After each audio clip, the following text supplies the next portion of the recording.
Whoa, what is going on, football fans? Back at it with another New York Giants video. Been meaning to get this video up probably for about 2 or 3 days. Just been busy and got the crummy mic right now because the adapter's not working very well. So I'm going to look into that tomorrow to get a new adapter so we can use the better mic. But needed to get this mock draft up. I want to do a few mock drafts before the draft starts because I like to go over at least a few realistic situations. And right now, the way that I see it, I think the Giants are going to go corner or wide receiver with that pick at 25.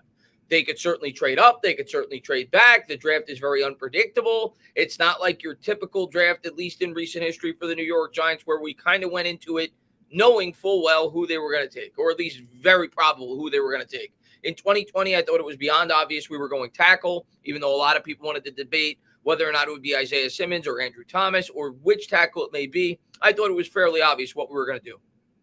Last year, I thought it was fairly obvious what we were going to do. I knew we were going to take a tackle, and I knew for sure we were either going to take Kayvon or Sauce Gardner, whoever fell to us. This year, because of where we're picking and because of all the needs we have on this roster, it's very hard to predict what we're going to do at 25th overall. So it's kind of like throwing darts at a board. A lot of it's going to come down to who falls in the New York Giants' lap. But what I think Joe Schoen did going into the draft is he left all of his options open. I don't think he's going to feel forced going into this draft, feeling like he has to take this position at 25th overall. The obvious needs for this team going into the draft are center, cornerback, wide receiver, depth on the D line, linebacker. Like, they need help all over. And I tried to do as realistic as a mock as I possibly could. How did I go about doing that? I ran 5 mocks through the same simulator, and I'm going to tell you who I picked in each and every round. And I did not choose a guy with that pick unless they showed up at least 60% of the time when I was on the clock, meaning at least 3 out of 5 times when I picked at 25th overall, that player had to be there if I was going to select him. I did that for each and every pick of the 7 picks that I'm going to mock in this video. I'm not going to do the last 3 picks. The 7th round is way too hard to predict as is. Maybe I'll do another video where I talk about deep sleepers for the New York Giants. There's one in this video that I love, and I'll talk about him, and he's definitely a guy that I have on my list that I could see the New York Giants taking, but it's just throwing darts at a board. Every year, I think as fans, we pick out a couple of guys that we like as like deep sleepers and hope that we hit on them. And this year, he's one of those guys. And I have the Giants taking him in this mock draft with my last pick. How did I evaluate this? Well, the first thing I did was I looked at all the players that the New York Giants have brought in for interviews. I looked at the players themselves. I looked at patterns. When you look at this list, and there's other players as well, this list may not be fully updated. Jordan Addison, Keanu Benton, Tank Bigsby, Julius Brents, Brown, Payne Durham, Zay Flowers, Hendon Hooker, Jalen Hyatt. I can't even pronounce that guy's name, but the wide receiver out of Princeton, Raheem Jarrett, Quentin Johnston, Kendre Miller, B.J. Ojolari, Trey Palmer, Anthony Richardson, Kelly Ringo, Bijan Robinson, Drew Sanders, Tyler Scott, Drew Scruggs. What do you see there? I see a ton of wide receivers, right? If you count it out, you see like 7, 8, 9 wide receivers. We know that's a need. So I looked at some of the players on this list, and I said, okay, they could make sense in this spot. The Giants could show some interest. After all, last year, there were 3 players out of the 7 or 8 players that the New York Giants drafted that they brought in for visits. The 2 in the first round. And in addition to that, Cordell Flott, the New York Giants actually brought in for an interview and showed some interest in the pre-draft process. And I know the New York Giants aren't going to show their whole hand, but at least you could pick up on some tendencies and some players that they may look into. Another thing was I looked at history. When I say history, well, I look on the defensive side of the ball with Wink Martindale. What made that defense go in Baltimore? The secondary, the cornerbacks. We all know this. They had interchangeable edge rushers year to year with that football team, but they always had strong corner play. Good man press corner. The year that he lost his job was the year that the cornerbacks went down. Marlon Humphrey, right? One of the, a very good cornerback. And both of them weighed in at 6'1", 197 pounds. So you're looking for guys with longer arms, guys that could play man press if you're going to be taking one in the first round in particular, right? So I think that's something that I definitely looked at as guys, which corners could potentially make sense for the New York Giants if I was looking at that in the first round that kind of fit that mold. The other thing was I looked at the draft history as far as the New York Giants went last year with the offensive line. When I say that, we took Josh Ezeudu. What did Josh Ezeudu bring to the table? A ton of versatility. A guy that had tackle and guard flexibility. He could play 2 different positions. So that's what I looked at when I looked at some of the offensive linemen that the New York Giants could potentially be looking at in this year's draft. The other thing that Ezeudu had that was interesting, he was in North Carolina his last year, their quarterback ran the ball to, I think, the tune of 800 yards, who, of course, is the starting quarterback now for the Washington Commanders, or at least a projected starter for the Washington Commanders. So they had an offense that utilized the quarterback's legs, much like the New York Giants. And you got to think that the New York Giants would like a offensive lineman with versatility, a guy that has some flexibility to be able to get out and block for sweeps. You know, they're an offense that wants to run the ball a whole lot, and you would think that they would look for something like that in an offensive lineman. So that was a pattern that I kind of looked at in one of the offensive linemen that I took for the New York Giants. But just small things, just a guessing game like everybody else. But let's jump into some of the prospects that I like for the New York Giants in this year's draft in my first 7-round mock draft. Now, what I'm going to do, I'm actually going to pull this up because I am so confident that my guys are going to show up, and it was as realistic as I possibly could, that they are going to show up as I show you, run it through with you guys in this mock draft simulator. This was the mock draft simulator that I use because I think it's the best. I did research. Most people feel like it's the most accurate of the mainstream mock draft simulators. I've used it in the past, and when I ran it through 5 times, every player that I drafted came up at least 3 out of the 5 times. So we'll see if they come up this time. If they don't, I'll just announce who I took with the pick. Now, who knows? Their rankings could be incredibly off. And I'm not even going to look at what the other teams took because that would take way too long for this video. First up, with the 25th pick for the New York Giants, and I certainly could see the New York Giants trading up with this pick. I actually think as the draft is drawing nearer, that it's more likely that we will trade up than we will trade down, as crazy as that may sound. And yes, my guy is here. I had to double check. But if we stay at 25, I think it's going to be a corner or it's going to be a wide receiver. I'm not even going to look at the situation and who was available. When I read it through 5 times, the guy that made the most sense to me time and time again was Zay Flowers out of Boston College. He fits the offense to a T. Last year at Boston College, he had 12 touchdowns. He's got big play capability. He actually lined up more outside than in the slot, despite his height at 5'9". And he's a guy that is very good in terms of contested catches, especially for a man of his size. I think he fits exactly what Joe Schoen has said that he's looking for in a wide receiver. He has kind of discounted the height aspect when people have asked him about wide receivers in the past. And, I mean, did you take the hint last year when we drafted Wan'Dale Robinson? I think he's looking for a separator, a guy that can create separation. Now, of course, if you get a 6'2" wide receiver that can get you that, great. Zay Flowers is not that. He's 5'9", maybe 5'10" with cleats on, but he's a guy that you can line up both inside and out. Shane has talked about how he wants versatility at that wide receiver position. I think Flowers would fit this offense perfectly, and every time I ran the mock, he showed up at 25th overall. Some other players that I considered with this pick, Deonte Banks, if he was there, I certainly think he could be on the New York Giants radar. He ran a 4.35. Long arms. He's got all the measurables to fit what you're looking for in a cornerback in this defense. So I certainly could see him being the pick when the New York Giants are up. Brian Branch was a guy that consistently popped up. I don't particularly want to take him, but he was kind of the BPA a lot of the times when we were on the board, along with those Torrance, the guard out of Florida. Not really interested in him with this pick. I think it's way too early for the New York Giants to take a center here, or at least they feel that way. I wouldn't be upset about it. You guys know that if you watch my channel, but I don't think they're going to go center. I think it's going to be wide receiver, or I think it's going to be cornerback, if I had to guess. Some other possible guys, Nolan Smith, if you're thinking about an edge, I think it's possible he could fall to here. But Zay Flowers to me makes way too much sense, and now you bring him into this offense with this wide receiving core that we already have. I mean, my goodness. I mean, not to say that he's the number one. I don't know if he's going to be a number one, but I definitely think he could be at least a 1A for our future one that we may take in 2024. And it certainly helps round out the roster and round out the wide receiver position going into the 2023 season. It kind of eases the pressure going in. Now you could concentrate on other positions throughout the rest of this draft, building up depth on either side of the line, getting a cornerback if need be. Not need be. We need one. And that certainly could be something that we do here in the first round. But me, in my first 7-round mock draft or 6-round mock draft, I'm not going to do the 7th round. I'm going to do 7 picks. I take Zay Flowers out of Boston College. Next up, we'll see if my guy gets here again at 57 overall. And of course, he didn't. I think I did this like 9 times, and he got there like 8 of them. I'm sorry, he did get there. It's just because I scrolled down. So he did get there. And I don't know if he'll be there on draft day. I've seen several mocks with Emmanuel Forbes going early 2nd round, mid 2nd round, even at least a few weeks ago with him going late 1st round. I think it's very possible he could fall to 57. Reason being, simple, size. He's got all the measurables outside of weight. He's over 6 feet. He's got over 32-inch arms. He's got great playmaking ability, something that you would think would complement Adoree Jackson very well. Adoree Jackson is good in coverage, but not really a ball hawk. Manuel Forbes, I think he had 6 picks this past year, led the country, or at least led all the top-tier wide receivers, I should say, in this year's draft class. So certainly a playmaker well at Mississippi State. The thing that I worry about, even though he does project to be a man press cover corner, he's really fast. He ran a 4.35. Can he maintain that speed if he puts on 15, 20 pounds of muscle? That remains to be seen.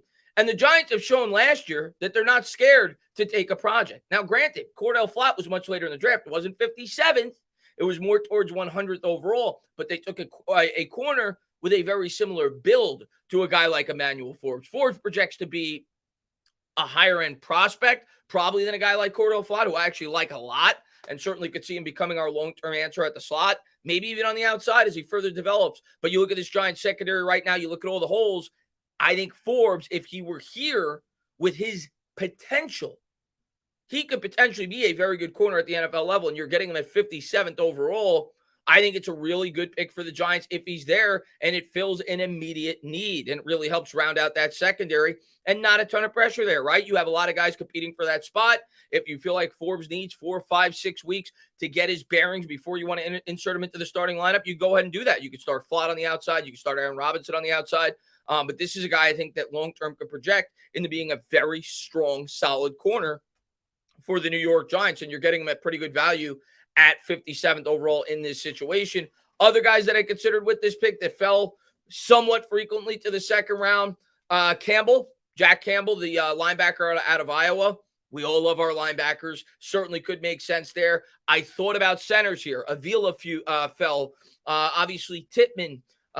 Benton was a guy that I definitely considered. The New York Giants brought him in for a visit, and I don't want to ignore that interior defensive line. I know a lot of Giants fans, kind of downplay that because they say, okay, you got Nacho, you still got Leonard Williams, you still got Dexter Lawrence. I still think it's a need for this football team, and I don't think Leonard Williams is going to be here much longer. I think he's going to be here in 2023. I don't think there's any guarantees after that, especially if he doesn't sign the extension. So I certainly think the New York Giants need to get themselves a run stuffer in this year's draft, if not certainly by next year. So I could even see them going with a DT as early as 57th overall. Benton, a guy, like I said, they brought in for a visit, could be a good fit for this defense. He was a guy that I considered here with this 57th overall pick. But in the end, I saw Forbes drop here. I think 4 to 5 simulations. Might have even been 5 out of 5 simulations. Maybe they got him ranked a little too low. They got him 60th on their rankings. But I like this simulator. I'm going to go with it. I got Forbes going 57th overall to the New York Giants. Next up, our 89th overall selection. Ran this through a bunch of times. He may not be here. We'll see. I think at this point, me personally, and a lot of people are probably still going to go for BPA. They're going to go for the Sam Laportas of the world, the tight end out of Iowa. Maybe they double up a wide receiver. They take A.T. Perry there at the top. Tyler Scott, a guy that's a very interesting prospect at the wide receiver position as well. Where I do future mocks, I may even take him if I don't take a wide receiver in the first round. Got a ton of speed out of Cincinnati. Guy I have on my radar, the New York Giants interviewed him as well. But in this spot, we don't have a center. We don't have a center on this football team as far as I'm concerned. And we probably will start Ben Bredesen on the offensive line going forward at the center spot to start the year. But I think you have to at least draft a guy that could potentially be the long-term answer at that center spot. I don't think Ben Bredesen is that. There's some options here. He didn't show up in this mock draft. I would say about 75 to 80% of the time he did for me in the third round. But regardless, in this situation, I think the New York Giants would strongly consider going center if they didn't go center in the first or second. The guy that I mocked was Luke Weipler out of Ohio State. Not here in this mock draft. Must have went early, a little bit before we picked, because there he is actually, 84th overall, went to the Dolphins, didn't quite get to 89, but in the majority of mocks I did, he did.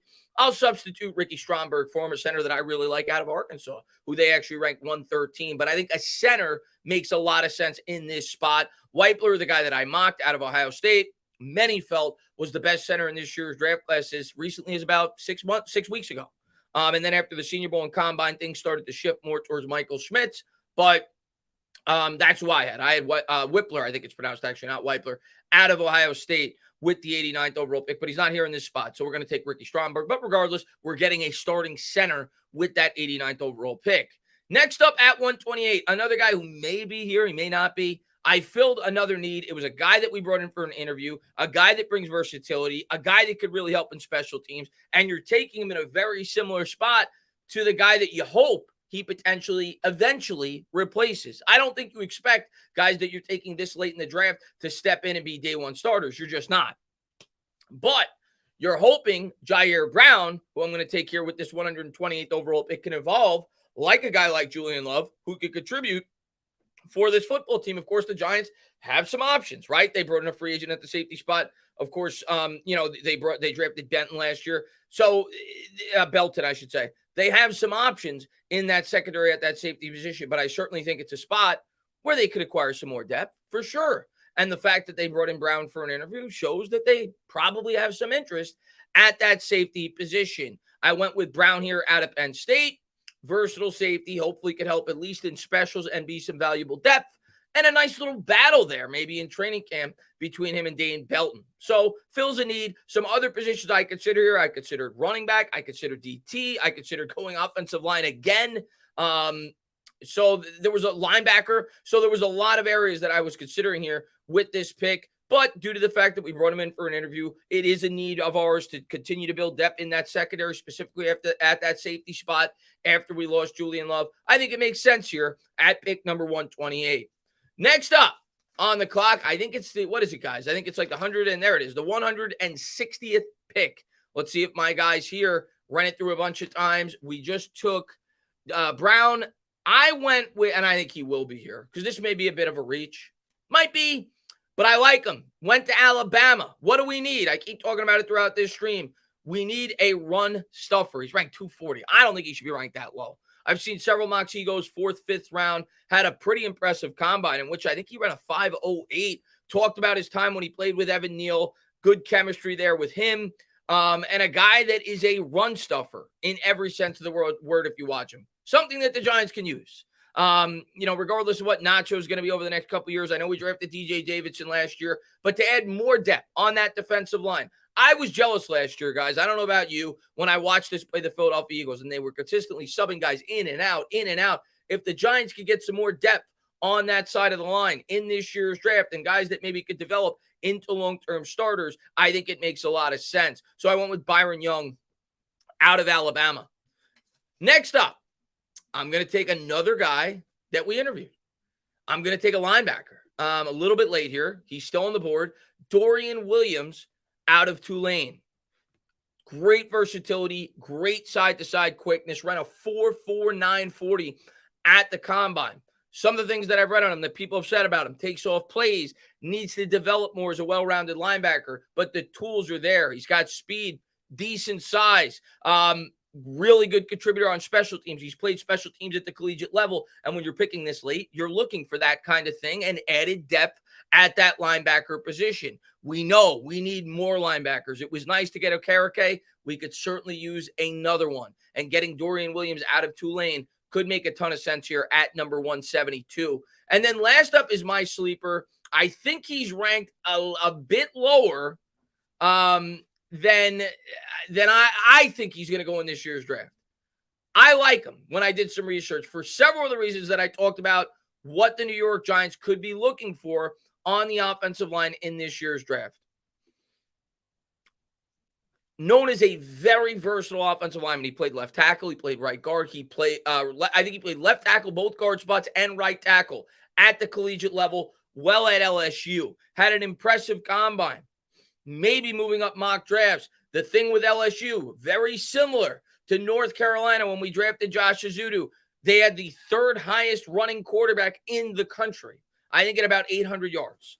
They ran the ball, I think, 55% of the time. He would fit our scheme offensively from everything that I've read up on. So I think he could make a ton of sense here with this pick. Do yourself a favor. Look into him. Do some research. And of course, as soon as I talk this guy up, he's off the board. The only mock I did where he was off the board. But Anthony Bradford out of LSU, I had mocked to the New York Giants at number 209 overall. There he is again. Went right before me at 204 to the Cincinnati Bengals. But that was my mock, my first 6-round mock draft, or whatever you want to call it. I'm going to do several other simulations, though, where I do a corner in the first round, where I do a center perhaps in the first round. I want to go through different scenarios where maybe we trade up. But this was my first one. I think it's a very realistic mock draft. You end up with Zay Flowers in the first. You end up with Emmanuel Forbes in the second. So you get your wide receiver, cornerback dynamic. And you get your center, you hope, of the future at number 89 overall, where I took Whippler. Then we get Jair Brown, safety, need help there. Byron Young, the run-stuffing D tackle. I went with Darian Williams, the linebacker. Need a ton of help there in that department. And then I go with my sleeper. Keep your name on it. Maybe I'll look like a genius come draft time. Anthony Bradford out of LSU. Just a quick write-up on him. I didn't pull him up for the video. He's one of the most versatile offensive linemen in the 2023 draft. Got this off, I think it was the PFF website. Bradford started contests for LSU at right guard, left tackle, right tackle throughout the 2022 campaign. Bradford's inside-out abilities will get him drafted rather early in April. Bradford was outstanding at the NFL Scouting Combine. The Muskegon, Michigan native ran the 40-yard dash in a blazing 5.08 seconds with a 30-inch vertical and an 8'10" on the broad jump. Bradford looked smooth and was controlled throughout the on-field drills as well. And like I said, mobile quarterback, an offense that ran a lot, very similar to Azuda while he was with North Carolina. You would think the New York Giants are going to continue to try to use Daniel Jones's legs, throwing the dart at a board. Maybe it makes sense. We'll see how it all plays out, but that's my first 6-round mock draft for the New York Giants. As always, if you like what you watch, please subscribe, drop a comment, maybe give me a little thumbs up. Cheers.